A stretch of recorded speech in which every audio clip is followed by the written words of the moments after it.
नमस्कार, जय हिंद। मैं इस वीडियो में आपका स्वागत करता हूं। आज हम लोग जो पढ़ने वाले हैं अभ्यास प्रश्न 2.2 इसका बहुपद पॉलिनोमियल्स। ठीक, इसका जो अभ्यास प्रश्न 2.2 है ये पेपर के दृष्टि से भी बहुत ही इम्पोर्टेंट है। इसके एक सवाल 100% आएंगे, तो कम से कम इसको सीख लेना है अच्छे से। इस अभ्यास को शुरू करने से पहले सबसे पहले इसके बारे में क्या क्या चीज जानना है वो सब जान लेते हैं, उसके बाद फिर अभ्यास प्रश्न के सवाल पे चलते हैं। ठीक, पहले नंबर तो एक घात बहुपद जानेंगे, बता चुके हैं पीछे, फिर से एक बार रिवीजन कर लेंगे। ठीक, द्विघात बहुपद,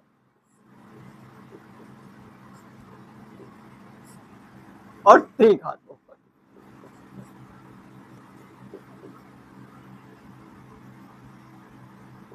त्रिघात बहुपद। ठीक, इसको अंग्रेजी में बोलते हैं लीनियर पॉलिनोमियल, इसको क्या बोलते हैं क्वाड्रेटिक पॉलिनोमियल्स, इसको क्या बोलते हैं क्यूबिक पॉलिनोमियल्स।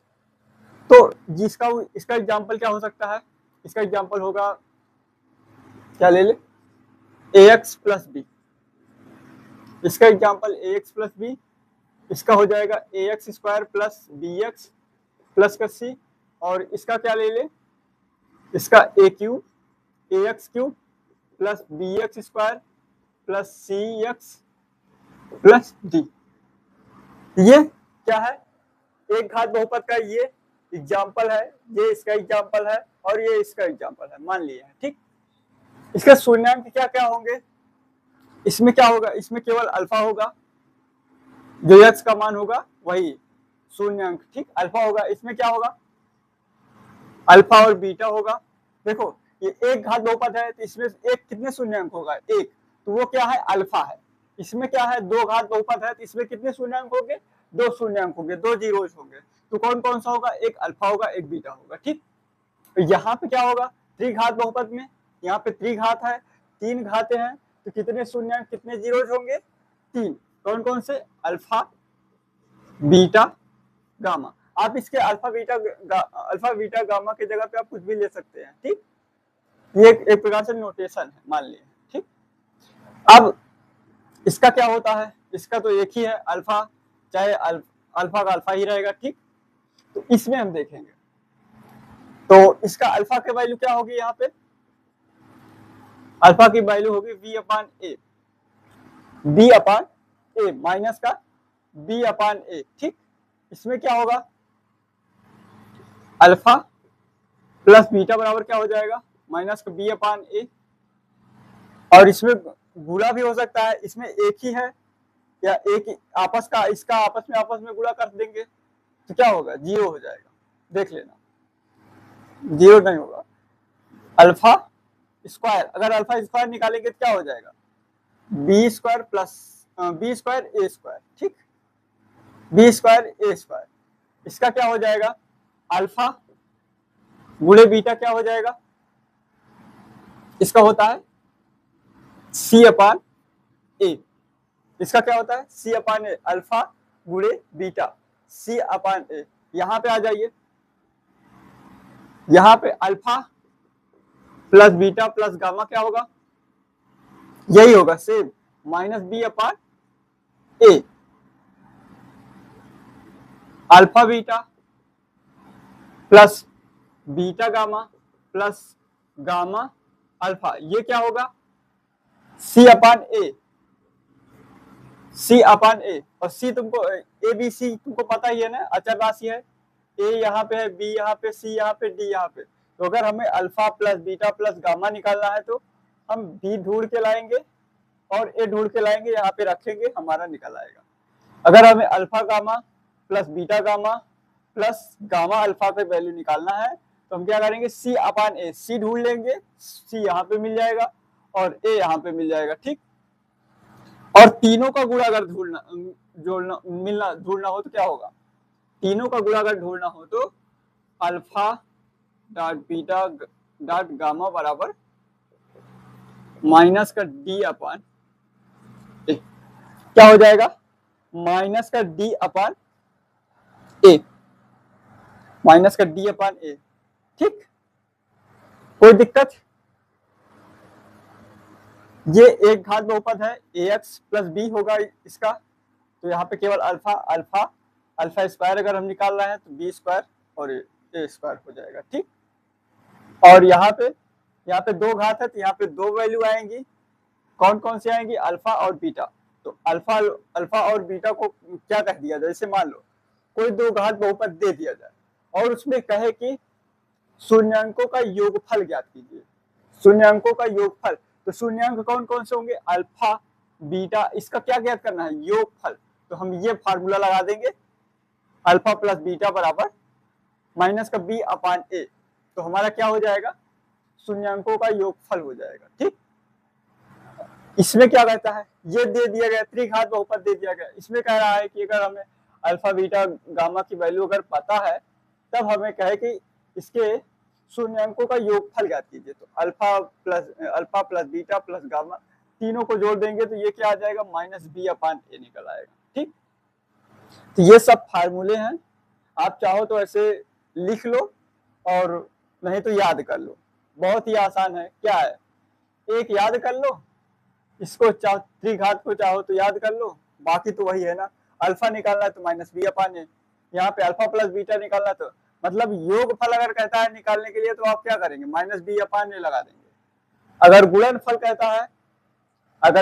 कहता है, मल्टीप्लिकेशन कहता है तो क्या करेंगे, हम सी अपान ए वाला फार्मूला लगा देंगे। और अगर क्या कहता है, तीनों का क्या कहते हैं, मल्टीप्लिकेशन बोलता है, तो हम क्या करेंगे, माइनस डी अपान ए। ठीक, इतना समझ में। अब इसके बाद बस इसमें कुछ नहीं समझना था, बस इतना ही ध्यान देना था। फिर से मैं समझा दे रहा हूँ। देखो, अगर एक घात बहुपद है, लीनियर पॉलिनोमियल है, तो उसका एग्जाम्पल किस तरीके से होगा, इस तरीके से होगा। उसका कोई जो बहुपद दिया जाएगा वो इस तरीके का होगा। यहाँ पे ए के स्थान पे कुछ भी हो सकता है, 1 2 3 4 5 6 7 8 9 10। बी के स्थान पे गिनती हो सकती है, ठीक, नंबर्स हो सकते हैं, और यक्स तो रहेगा ही रहेगा, हो सकता है। और बी के स्थान पे 0 दे देगा तो क्या बचेगा, ए एक्स, और ए के स्थान पे 1 हो जाए तो केवल यक्स भी, यक्स क्या है केवल, अगर केवल यक्स दे दिया जाए तो किस किस में आएगा, एक घात बहुपद लीनियर पॉलिनोमियल्स में, और उसका वैल्यू कितना होगा, एक्स बराबर 0। कितना होगा, अल्फा की वैल्यू कितना हो जाएगी, 0। अल्फा यहाँ पे अल्फा कितना है, 0। ठीक, तो ये इस तरीके से, और ये दो घात बहुपद है, हम इस एक्सरसाइज में दो घात बहुपद से ही सवाल आएगा। ठीक, यही आपके पेपर में यही से आएगा। ये थोड़ा सा इससे थोड़ा एक कदम आगे है, तो ये आपके सिलेबस में पढ़ना है, जानना है, लेकिन पेपर में आता नहीं है। ठीक, ये आपके सिलेबस में है, पढ़ना है, जानना है, लेकिन ये पेपर में आता नहीं है, लेकिन फिर भी इसको जानना जरूरी है, बहुत जरूरी है। इसमें क्या याद करना है, देखो, अगर सम बोलता है अल्फा बीटा गामा का सम बोलता है तो माइनस बी अपान ए। अगर बोलता है मल्टीप्लिकेशन ऑफ सम तो क्या हो जाएगा, alpha beta beta gamma gamma alpha बराबर सी अपान ए। और अगर कहता है कि शून्य मतलब जो शून्यांक होगा या जीरोज होगा उस सारे का मल्टीप्लिकेशन पूछेगा तो हम सारे का मल्टीप्लिकेशन दिखा देंगे, क्या, माइनस डी अपान ए। और इन सब पे सवाल करते हैं, तो ये पहले इस तरीके के सवाल मिलेंगे, उसमें कहेगा कि सवाल ही पढ़ देते हैं। कह रहा है निम्न द्विघात बहुपदों के शून्यांक ज्ञात कीजिए। पहले तो हमको शून्यांक ज्ञात करना है, और अल्फा बीटा गामा कैसे निकालेंगे अभी बताते हैं। द्विघात समीकरण तो हल करना जानते होंगे ना, बस उसी प्रकार से बहुपद भी सॉल्व हो जाएगा। ठीक, जीरो शून्यांक निकालना तो जानते ही होंगे, 9 में भी पढ़ा है आपने।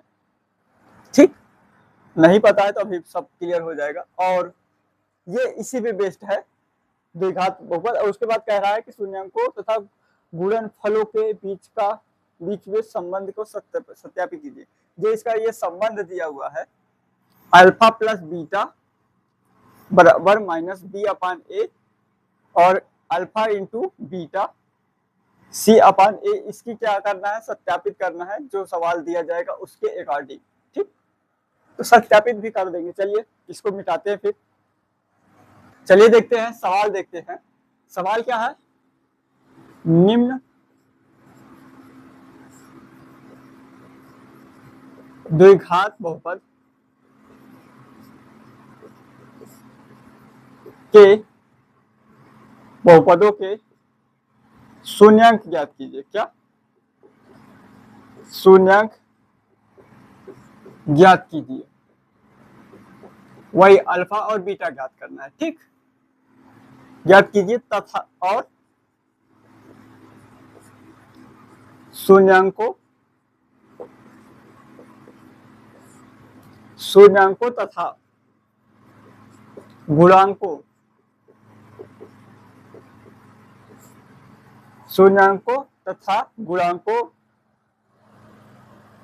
के बीच संबंध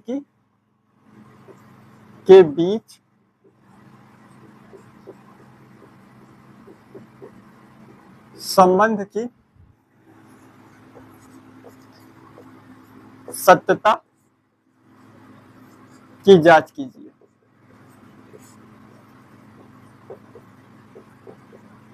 चल, पहला सवाल क्या है? पहला सवाल है एक्स स्क्वायर माइनस 2x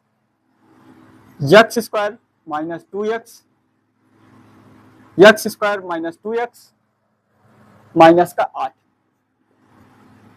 ठीक, ये हमारा क्या है? द्विघात बहुपद है। इसको हमें सॉल्व करके क्या करना है? इसके शून्यांक ज्ञात करना है, अल्फा और बीटा। ये द्विघात है तो इसके दो मान आएंगे। जो शून्यांक होंगे वो दो शून्यांक होंगे। कौन कौन से होंगे? अल्फा और बीटा। देखो किस तरीके से इसको सॉल्व करते हैं। अगर यहाँ पे ए होता, जैसे इसकी तुलना हम यहाँ पे इधर कर दे रहे हैं, ax square plus bx plus c। इससे आप इसकी तुलना करेंगे तो a बराबर यहाँ पे क्या निकलेगा? a बराबर कितना निकलेगा? 1। b बराबर माइनस का 2। c बराबर क्या निकलेगा? माइनस का 8। ठीक, a बराबर 1, b बराबर 2 माइनस 2, c बराबर माइनस 8। तो इसको अगर हमें इसके शून्यांक निकालना है तो उसके लिए सबसे पहले क्या करना पड़ता है? जो a होता है और a डॉट c निकालना पड़ता है। a डॉट c निकालना पड़ता है। a डॉट c कैसे निकलेगा? यहाँ पे 1 है, यहाँ पे माइनस 8 है। तो माइनस को अगर हम छोड़ दे, चलो ले ही लेते हैं, 1 गुणे माइनस 8 कितना हो जाएगा? माइनस का 8। अब इसका हम गुणनखंड करेंगे। गुणनखंड ऐसा बनाएंगे, इसका गुणनखंड ऐसा बनाएंगे कि जोड़ने या घटाने पे क्या है? माइनस का 2 है। देखो माइनस का 8 है। अगर हम इसको करें, इसको क्या लिख सकते हैं? माइनस 8 को। चलो हम इसका गुणनखंड क्या हो जाएगा? गुणनखंड जरा करके देखते हैं। 1 गुणे 2 दूना 4 दूना 8। तो 1 गुणे 2 गुणे 2 गुणे 2। ठीक, अगर हम इसका गुणनखंड कर लिए, अब हमें क्या लाना है कि माइनस का 2 आए। ऐसा हमें इसका कॉम्बिनेशन बनाना है कि माइनस का 2 आए। तो आ सकता है ना? क्या आएगा? नहीं। 2 दूना 4, माइनस का 2 करेंगे, तो 2 बचेगा। लेकिन अगर हम माइनस का 4 ले ले, माइनस के 4 और प्लस का 2 ले ले, तो क्या होगा? माइनस के 4 में से 2 चला जाएगा, कितना बचेगा? माइनस का 2। और वही हमें लाना है। यहाँ पे क्या करेंगे फिर? एक्स स्क्वायर, इसको ऐसे ही तोड़ेंगे। ठीक, तो माइनस का 4x ले लेंगे प्लस का 2x माइनस का 8। देखो अब इसमें से कॉमन हो जाएगा, x कॉमन हो जाएगा, और यहां से कितना कॉमन होगा? 2 कॉमन करना पता है कि नहीं पता है? इसमें से x दोनों में दिख रहा है, दोनों में से x दिख रहा है, तो x को कॉमन कर सकते हैं। या हम फिर से एक बार दिखा देते हैं, x माइनस का 4 dot x plus 2x minus का, यहाँ पे क्या लिख सकते हैं हम? 4 डॉट 2, मतलब 4 गुणे 2। ठीक, देखो यहाँ पे दोनों में x है ना, यहाँ पे दोनों में x है, तो क्या करेंगे? एक x कॉमन कर लेंगे, बाहर निकाल लेंगे, तो यहाँ पे कितना बचेगा? 1x, और यहाँ पे माइनस का 4। ठीक, यहाँ पे क्या करेंगे? प्लस का 2 कॉमन करेंगे, प्लस का 2 कॉमन कर लेंगे, क्या बचेगा? यहाँ पे x बचेगा, और यहाँ पे क्या बचेगा? माइनस का 4।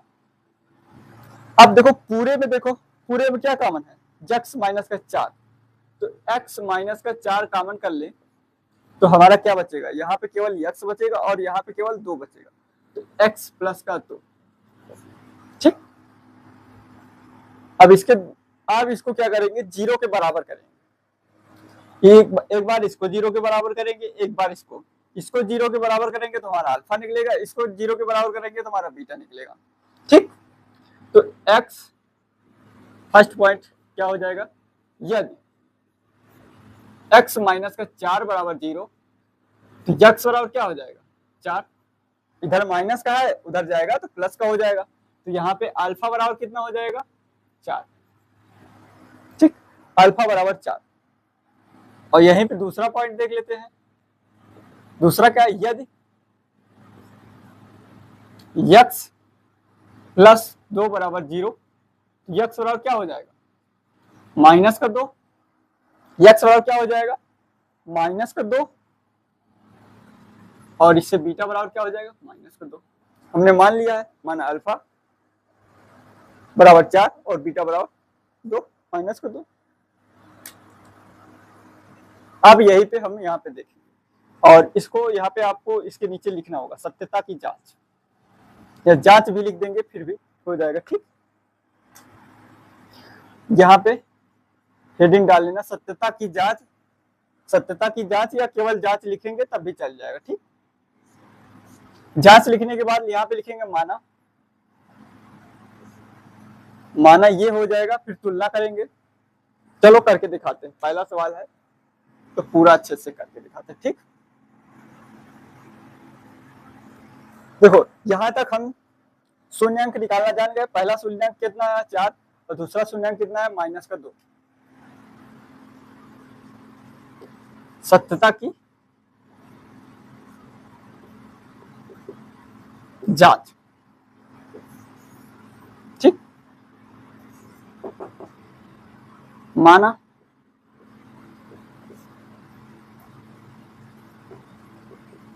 द्विघात बहुपद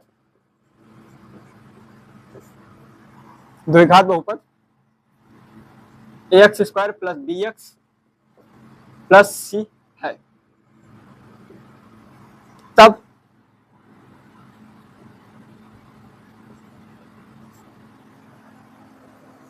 क्या हो जाएगा, इससे हम तुलना करेंगे तो यहाँ पे a बराबर क्या निकलेगा, वही जो लाइन लिखे थे वही, a बराबर 1, b बराबर माइनस का 2 और c बराबर माइनस का 8, c बराबर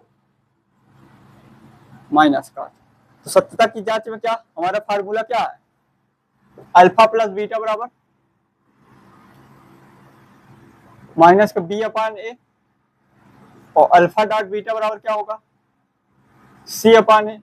तो यही चीज हमको यहाँ पे रख के निकाल देना है, अल्फा प्लस बीटा बराबर माइनस का b अपान ए।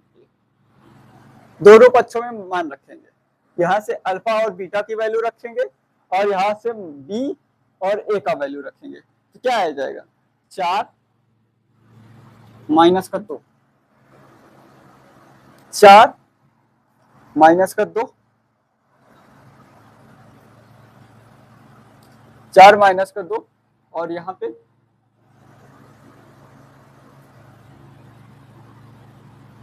माइनस का 2 बटे a की वैल्यू कितनी है 1, तो 1। ठीक, तो कितना बचेगा यहाँ पे 2 बराबर, यहाँ पे -2 है, b का वैल्यू क्या है -2 है और उसके पहले भी माइनस है, इसलिए -2 बार हो गया तो माइनस माइनस प्लस हो जाएगा और ये 2 हो जाएगा। ठीक, आप इसको चेंज करो या ना करो इससे कोई फर्क नहीं पड़ेगा, तभी मैं कह रहा हूँ इसको चेंज क्यों कर रहा हूँ, इसको चेंज करने की कोई जरूरत नहीं, आप जैसा पहले लिखा था वैसे ही लिखा रहने देंगे, कोई दिक्कत नहीं। ठीक, तो ये अल्फा प्लस बीटा हो गया। अब हमारा दूसरा अल्फा डॉट बीटा c अपान ए, तो अल्फा कितना है ले लो, यही ले लो, इसको बीटा ही बना लो और इसको अल्फा, पहले वाला ही सही था, उसको चेंज कर दोगे तो यहाँ पर भी चेंज करना पड़ेगा, मतलब इसको आगे इसको पीछे, लेकिन उससे कोई फर्क नहीं पड़ेगा। ठीक, तो अल्फा की वैल्यू कितनी है 4 गुणे बीटा की वैल्यू कितनी है -2 बराबर ए की वैल्यू कितनी है, सी की वैल्यू कितनी है -8, ए की वैल्यू 1, तो 4 दूना 8 -8 बराबर -8। तो ये हो गया हमारा सत्यता की जांच। दोनों पक्ष हमारा बराबर है, 2 भी बराबर 2 बराबर 2 -8 बराबर -8। तो ये था पहला सवाल। इतना आप करोगे तो 2 नंबर का सवाल आप आसानी से कर ले जाओगे। ये 2 नंबर का सवाल है और ये बोर्ड परीक्षा में आया हुआ सवाल है। ठीक, तो इसमें अगर कहीं दिक्कत हो तो बताइए, फिर नहीं तो इसको मिटा के एक सवाल और बताते हैं। इसी तरीके के 2-3 सवाल बता देंगे तो आसानी से आपको समझ में आ जाएगा। ठीक, चलिए दूसरा सवाल लेते हैं, इसको मिटाते हैं। चलिए दूसरा सवाल देखते हैं। दूसरा सवाल है, इसमें भी शून्यांकों को ज्ञात करना है और फिर शून्यांकों को ज्ञात करने के बाद सत्यता की जांच करना है। ठीक, 6x² -7x -3 ये द्विघात बहुपद है, इसको हमें सॉल्व करना है। ठीक ठीक, तो सबसे पहले क्या करेंगे, ax² + bx प्लस का c। ठीक, सबसे पहले क्या निकालेंगे, a बराबर कितना है 6, b बराबर कितना है -7, c बराबर कितना है -3। तो a गुणे b निकालना है, a गुणे c निकालना है। तो a गुणे c कितना है, a हमारा है 6 और c कितना है -3, तो कितना हो गया -18। तो अब इसका गुणनखंड करेंगे, पहले तो 18 का करेंगे। ठीक, तो 1 गुणे 2 गुणे 3 गुणे 3, आप किसी में एक में माइनस लगा दो, चलो एक में ही लगा दो, इसमें लगा दो। ठीक, तो क्या करेंगे, 3 त्रिक 9 -2 कर दे तो हो जाएगा काम ना, 3 त्रिक 9 -2 तो क्या हो जाएगा -7 बचेगा, माइनस का नहीं प्लस का 7 बचेगा। अगर हम माइनस इसके साथ लगा दें तो -9 प्लस का 2 कितना बचेगा -7। तो ये कॉम्बिनेशन बैठ गया हमारा। तो इस तरीके से हमें कॉम्बिनेशन बैठाना रहता है। ठीक, चाहे अगर इसके साथ लगाते तो प्लस का 7 आता, तो यहाँ पे प्लस का 7 होता तब हम कर देते। ठीक, अगर माइनस का है तो हमें माइनस यहाँ पे लगा के इसको बनाना पड़ेगा। तो यहाँ पे क्या हो जाएगा 6x² माइनस का 9x प्लस का 2x माइनस का 3। अब हम कॉमन करेंगे, इसमें से x कॉमन करेंगे और 2 को भी कॉमन करेंगे। ठीक, 2 नहीं 3 सॉरी, यहाँ से 3 को कॉमन करेंगे, 3x को 3x कॉमन करेंगे तो यहाँ से एक x हट जाएगा, तो यहाँ से पहले 3 हटेगा, 3 हटेगा तो कितना बचेगा 2, 3 का भाग 6 में देंगे 2 बार जाएगा। ठीक, x का भाग इसमें देंगे तो 1 बार जाएगा, तो एक x यहाँ से रहेगा। ठीक, यहाँ पे देखिए 3 का भाग 9 में देंगे कितना बार जाएगा -3 बार, और x तो यहाँ पे आ ही गया। अब इसमें कॉमन क्या होगा, इसमें कुछ कॉमन है तो क्या करेंगे प्लस का 1 कॉमन कर लेंगे, 2x माइनस का 3। पूरे में क्या कॉमन है 2x माइनस का 3 कॉमन है, दिख रहा है ना, 2x माइनस का 3 पूरे में कॉमन है, तो क्या करेंगे 2x माइनस का 3 पूरे में कॉमन कर लेंगे। बचा क्या हमारा 3x प्लस का 1 दूसरे ब्रैकेट में। ठीक, दूसरे ब्रैकेट में। अब फर्स्ट कंडीशन, यदि 2x माइनस का 3 बराबर 0 तो क्या हो जाएगा 2x बराबर 3, x बराबर 3/2, इसको मान लेते हैं अल्फा बराबर 3/2। ठीक, अब दूसरा कंडीशन क्या होगा, क्या लगाएंगे, यदि 3x प्लस का 1 बराबर 0, 3x बराबर क्या हो जाएगा -1, इधर प्लस में है, उधर जाएगा तो माइनस में हो जाएगा, और इधर गुणे में है तो उधर जाएगा तो क्या हो जाएगा, भाग में हो जाएगा, तो -1/3, -1/3। ये क्या हो जाएगा, बीटा -1/3। ठीक, अब जांच,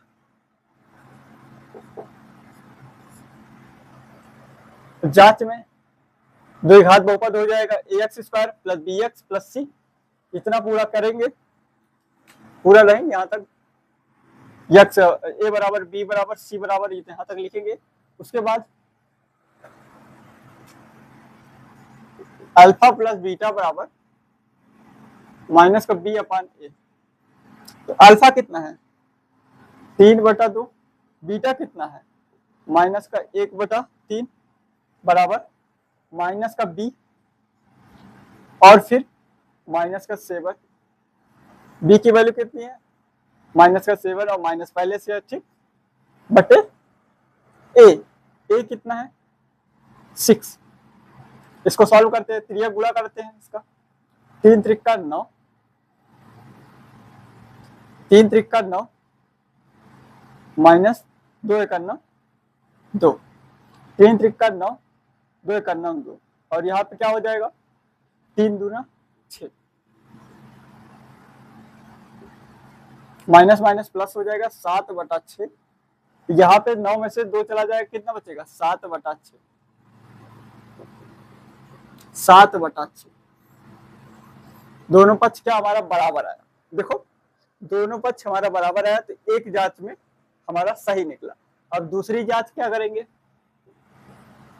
दूसरा जांच अल्फा डॉट बीटा, अल्फा गुणे बीटा, अल्फा कितना है हमारा 3/2, 3/2, बीटा कितना है -1/2 गुणे -1/3 बराबर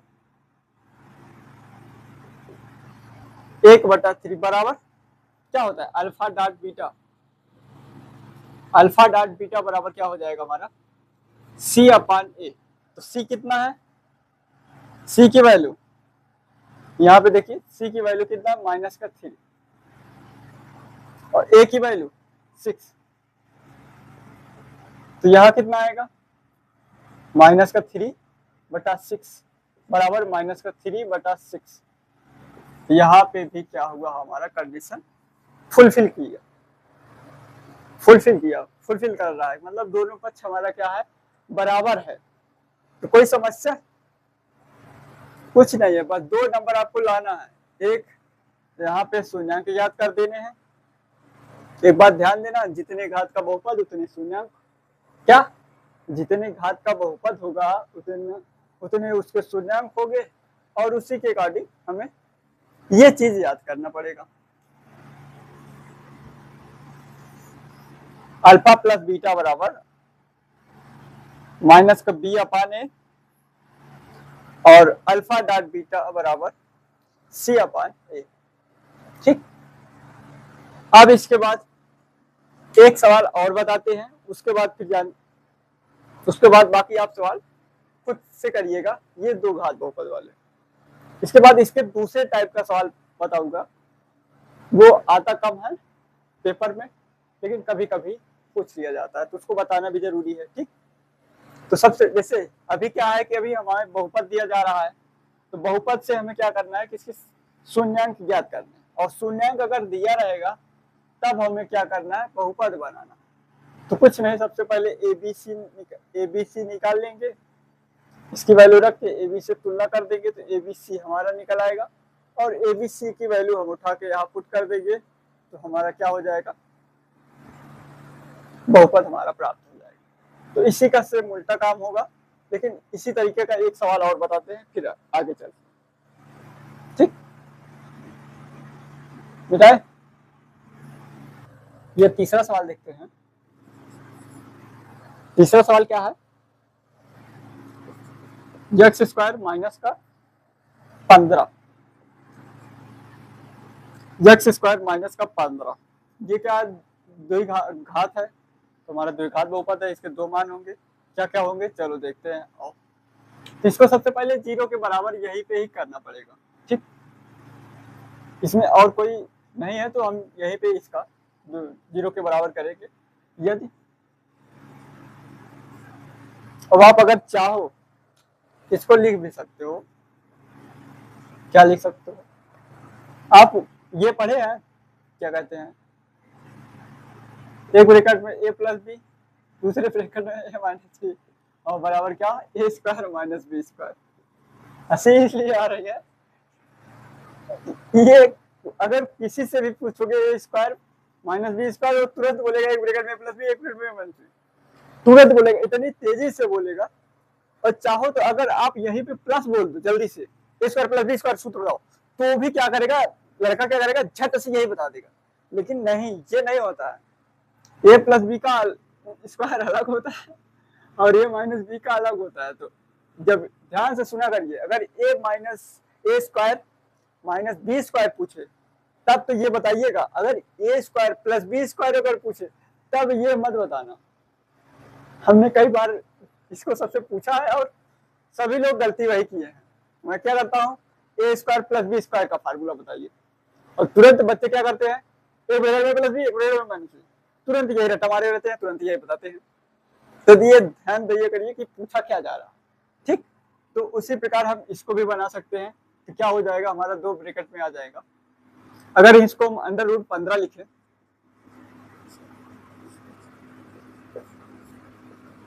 ठीक, अंडर रूट 15 लिखें और इसका स्क्वायर करेंगे कितना आएगा, रूट का रूट 15 गुणे रूट 15 बराबर कितना, 15, ठीक। रूट 15 गुणे रूट 15 बराबर 15।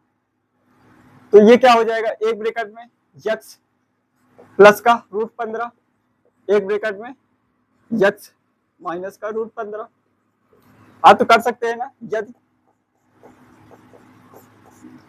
यक्स प्लस अंडर रूट 15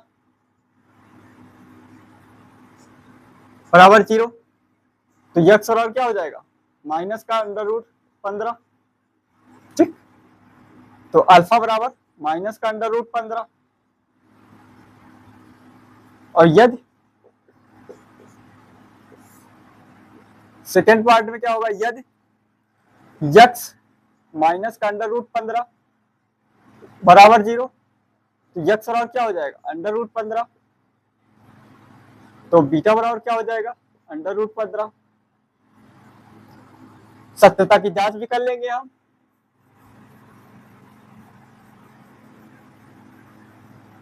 ठीक। सत्यता की जांच कर लेते हैं, यहाँ पे तुलना करेंगे। यह सत्यता की जांच ऐसे देखो, ax plus bx plus c, तो यहाँ पे a बराबर कितना है, a बराबर 1, b बराबर 0 और c बराबर माइनस का अंडर रूट 15, माइनस का 15 सॉरी, ठीक, माइनस का 15। और देखते हैं, तो अल्फा प्लस बीटा बराबर, अल्फा प्लस बीटा बराबर क्या हो गया, माइनस 15 प्लस 15 अंडर रूट 15, तो क्या हो जाएगा 0। और फिर पहले तो फार्मूला लिख दे रहे, लिखेंगे क्या लिखेंगे, बी अपान ए, तो ये क्या हो जाएगा, माइनस का अंडर रूट 15 या हाँ अंडर रूट 15 प्लस का अंडर रूट 15 बराबर माइनस का 0 बटा एक कुछ भी 1 है, 0 हो जाएगा, ये 0 बराबर 0। तो ये भी तो हमारा कंडीशन फॉलो करा। डाट वाला देख लेते हैं क्या होगा, सी अपान ए होता है, सी अपान ए होता है, तो अल्फा कितना है, माइनस का अंडर रूट 15 गुणे अंडर रूट 15 बराबर सी की वैल्यू कितना है, 15 बटे 1 माइनस का 15, सी की वैल्यू कितना है, माइनस का 15, तो रूट की रूट कट जाएगा, केवल कितना बचेगा, 15, माइनस का 15 बराबर माइनस का 15। तो ये हमारा हो जाएगा आंसर। कोई दिक्कत, इस तरीके का कोई भी सवाल आए अब दो सवाल हम तुमको आप लोगों के लिए होमवर्क सेम इसी तरीके का है। चौथा सवाल समझ लीजिए। चौथा क्या है? 4x² प्लस का 8x, ठीक। और पांचवा सवाल है 3x²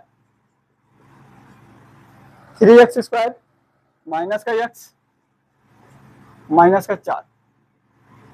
ये दो सवाल आपके लिए होमवर्क है, ठीक।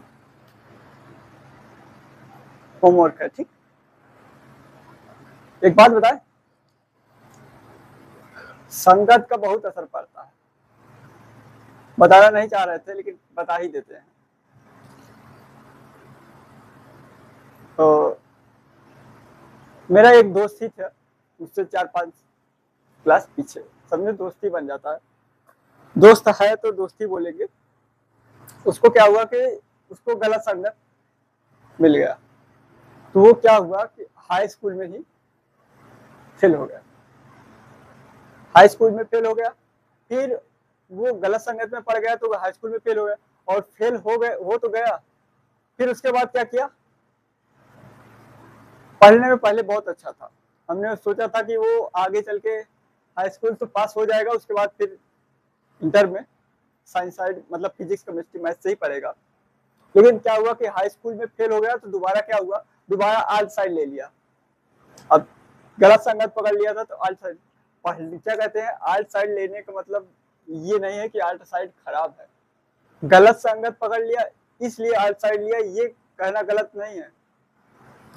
कि क्या कहते हैं, हमारा कहने का मतलब ये है कि साइंस साइड पढ़ना और आर्ट साइड, साइंस साइड अच्छा है कि आर्ट साइड अच्छा है, दोनों अच्छे हैं। आप आर्ट साइड से पढ़ो तो भी अच्छा है, साइंस साइड से पढ़ो तो भी अच्छा है। लेकिन ये है कि इस समय में जो चल रहा है, आर्ट साइड को उतना कम ही लोग प्रेफर करते हैं। लेकिन साइंस साइड से क्या होता है, साइंस साइड पढ़ने का मतलब यही है कि कम से कम बुद्धि का विकास हो जाता है। साइंस साइड सोचने और समझने की क्षमता को सिखाता है। गणित पढ़ने का मतलब ये नहीं है कि आपको ये सब सवाल कहीं जिंदगी में काम आएगा। ये सब सवाल काम नहीं आएंगे। ये सब सवाल को, इतने बड़े बड़े सवाल को आप जब सॉल्व करना सीख जाएंगे ना, तो आपके माइंड को बड़ी बड़ी सोचने की क्षमता बढ़ जाएगी। आपके दिमाग की जो सोचने की क्षमता है वो बढ़ जाएगी। तो आप किसी भी काम को करेंगे ना, तो बहुत अच्छे से सोच समझ के करेंगे। इसलिए ये सब गणित के सवाल, बड़े बड़े सवाल, बड़े बड़े न्यूमेरिकल, बड़े बड़े फिजिक्स के न्यूमेरिकल कॉन्सेप्ट, ये सब इसीलिए सिखाए जाते हैं। ये सब जिंदगी में काम नहीं आते। ये सब सवाल कहीं काम आएगा? नहीं आएगा। लेकिन हाँ, जो आप इसमें दिमाग लगाएंगे, फिर दिमाग क्या होगा, आपका बढ़ेगा, धीरे धीरे विकसित होगा, विकास, बड़ा बड़ा सोचने की क्षमता रखेगा, याद करने की क्षमता करेगा, तो उसका याददाश्त तेज हो जाएगा, ठीक। तो ये सब सवाल इसीलिए पढ़ाए जाते हैं, आप सोचने और समझने की क्षमता को विकसित करेंगे और फिर किसी भी काम को अपने जीवन में करेंगे तो वो अच्छा करेंगे। तो ये सब अब क्या है कि आर्ट ले लिए, अब उसमें क्या है, जो भी पढ़ते होंगे आर्ट में, तो जो उनका वह सब्जेक्ट है, अब उसमें क्या है कि उतना ज्यादा पढ़ना पड़ता है नहीं, बस किताब को पढ़ लिए एक बार, जाते हैं पेपर दे देते हैं, पास हो गए। अब उसमें पास हो जाना बहुत बड़ी बात नहीं है, ठीक। वहां पे क्या है कि आपको थोड़ा, हमें, मेरे दृष्टि से, बाकी आप सबका अपना अपना नजरिया अलग अलग है, मेरे दृष्टि से यही है कि अगर आप साइंस साइड से पढ़ रहे हैं तो आपका थोड़ा सा माइंड आर्ट साइड वालों से ज्यादा अच्छा रहेगा, ज्यादा विकसित रहेगा, ठीक। सोचने और समझने की क्षमता अलग ही होती है साइंस साइड वालों की, यही तो जलवा है साइंस साइड वालों का, समझ रहे हैं, ठीक। तो वो आर्ट साइड ले लिया, फिर क्या हुआ कि आर्ट साइड में भी पास हुआ, तो वो कितने अच्छे परसेंट से पास हुआ, जब क्या ही बताए। तो उसके घर वाले बोले, अरे पास, कम से कम पास हो गया, पिछली बार तो फेल हो गया था। संगत का असर, संगत का असर था क्या कहते हैं कि फेल हो गया, एक साल तो फेल हो गया, फिर भी संगत अपनी नहीं बदली और फिर भी उसी संगत में रहा, दूसरे साल पास तो हुआ। उसके घर वाले इस मन से बोल रहे हैं कि कम से कम इस साल पास तो हो गया, नहीं तो फिर फेल हो जाता तो बड़ी और बड़ी दिक्कत हो जाती।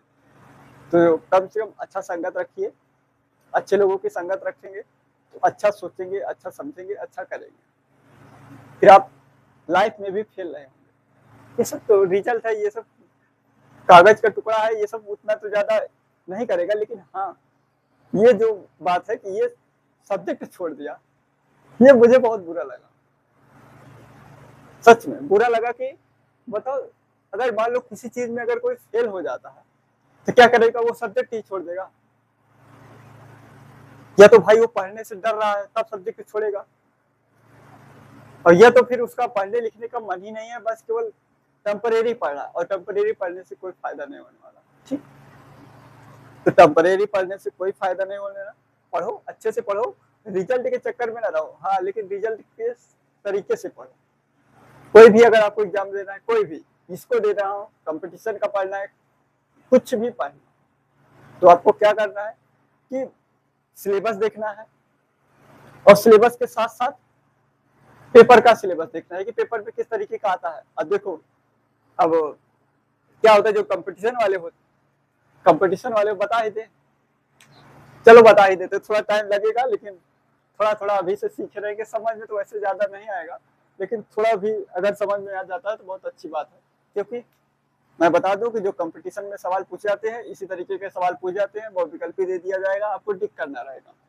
ठीक, इसी तरीके के सवाल रहेंगे, छोटे छोटे सवाल, कंसेप्ट वाले सवाल रहते हैं, बस थोड़ा सा घुमा देते हैं। ठीक, तो हम बताने जा रहे थे, हाँ जो कंपटीशन का सिलेबस होता है, उस क्या कहते हैं, जो एजेंसी पेपर कराती है, जैसे आपका यूपी बोर्ड हो गया, तो आपका यूपी बोर्ड जो पेपर कराता है, तो उसका क्या कहते हैं, पैटर्न बताता है, कि मतलब पाठ्यक्रम बताता है कि इस तरीके से ये चैप्टर से मैं इतना इतना पूछूंगा, इस तरीके के पूछते हैं। ठीक, ये चैप्टर पढ़ लेना, इन सब से सवाल आ सकता है, तो क्या वही सवाल आता है, उसी तरीके का सवाल आता है। तो क्या होता है कि जो आप जब किताब पढ़ेंगे तो किताब में बहुत सारे सवाल, लेकिन जब आंसर में पढ़ेंगे तो आंसर में कुछ ही सवाल है, वही बार बार पेपर में आ रहा है, और वो आंसर के ही सवाल पेपर में आते हैं, और एक दो सवाल आंसर से उठा के किताब में रख देते हैं, किताब को बड़ा कर देते हैं, तो बच्चे बड़े से किताब को पढ़ने में परेशान रहते हैं। उसमें किताब में है एक कॉन्सेप्ट दिया हुआ,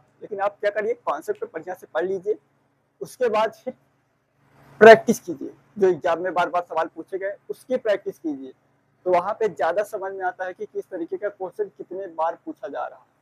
आप किताब पढ़ेंगे तो किताब से कॉन्सेप्ट मतलब लगाने का प्रोसेस, उसका तरीका समझ में आ जाएगा, लेकिन आपको कौन से सवाल पेपर में मिलेंगे ये आपको सैंपल पेपर से पता चलेगा। ठीक, तो ये थी कंपटीशन की बात। हाँ, अभी उसकी कहानी खत्म नहीं हुई है, चलो अब फिर कभी बताएंगे, उसकी कहानी बताते रहेंगे बीच बीच में। लेकिन इसके बाद देखो, अभी तक क्या था हमारे पास कि दो घात बहुपद दिया जाता था और उसका अल्फा और बीटा हमें निकालना रहता।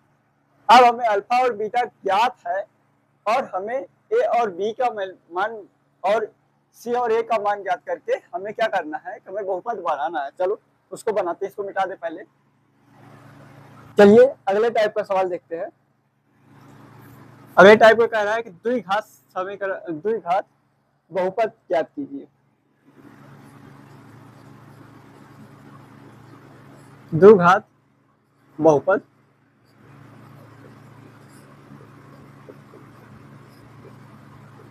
ज्ञात कीजिए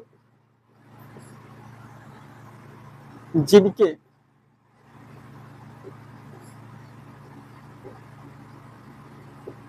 शून्यांकों के योगफल तथा गुणनफल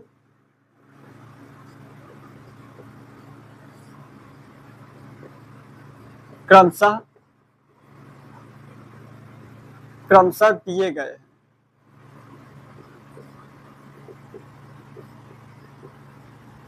पहला सवाल क्या है, 1/4 कामा माइनस का 1।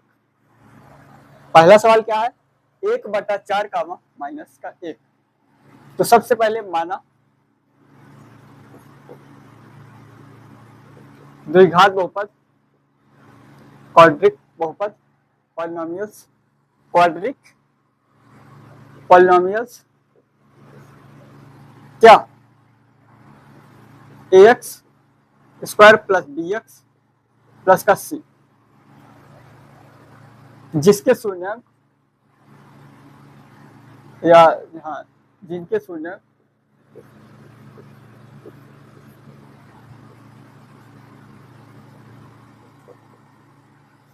शून्यक अल्फा कामा बीटा, अल्फा बराबर अल्फा प्लस बीटा बराबर कितना दिया गया है 1/4, 1/4, ठीक। ये बराबर किसके दिया गया है, दिया नहीं गया है, ये होता है अल्फा प्लस बीटा किसके बराबर होता है माइनस का b अपान ए, ठीक। b अपान ए, यहां से देखेंगे तो a बराबर कितना निकला हमारा, a बराबर 4 और b बराबर माइनस का 1, ठीक।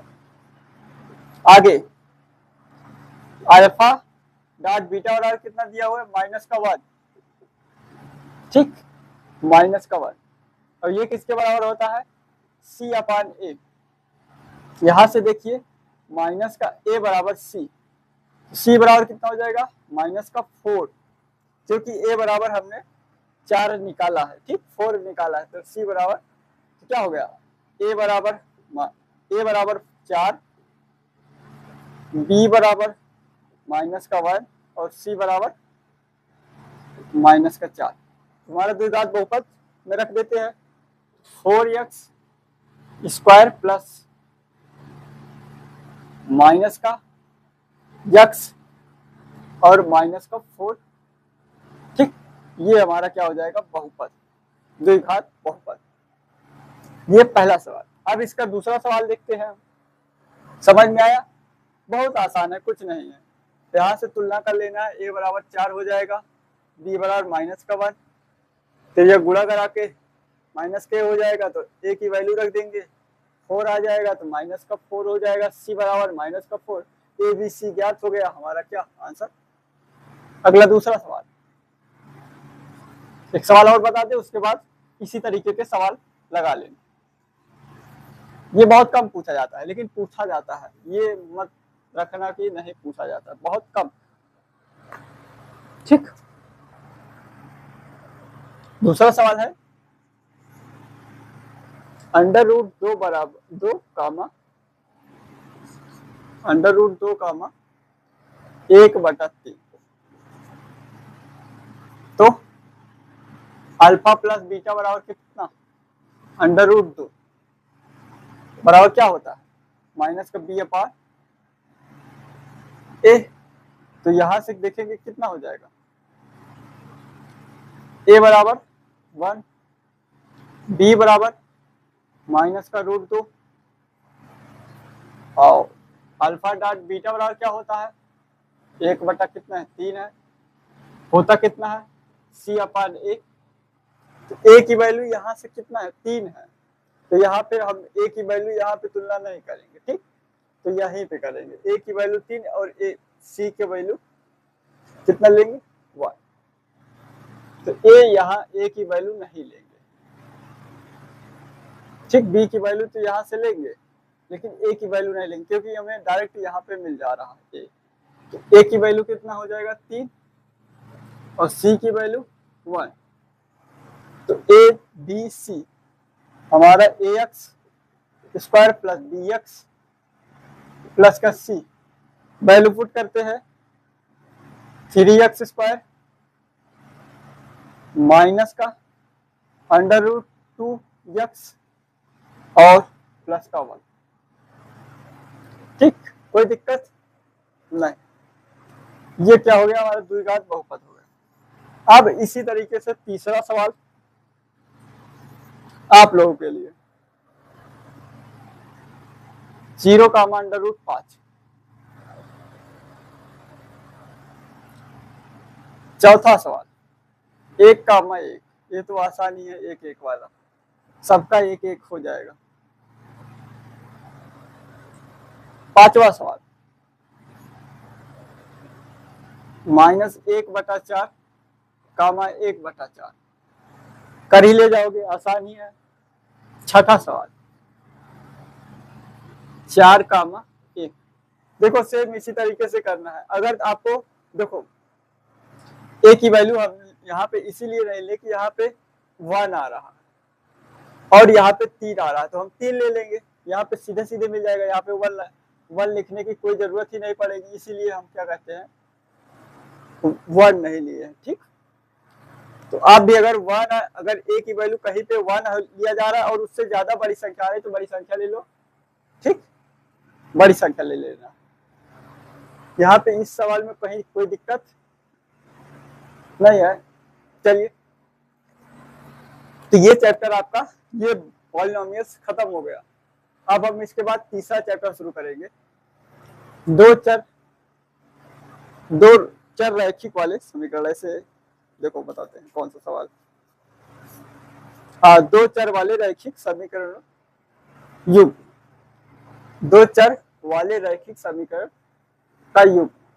ठीक, तो अगला चैप्टर है उस पे, लेकिन हाँ ये इसके पहले वाले जो सवाल कराए थे वो ज्यादा इंपॉर्टेंट है, ये कम इंपॉर्टेंट है, लेकिन आपको अभ्यास में ये रखना है।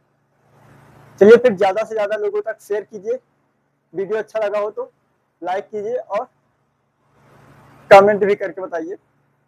ठीक, चलिए फिर वीडियो देखने के लिए धन्यवाद।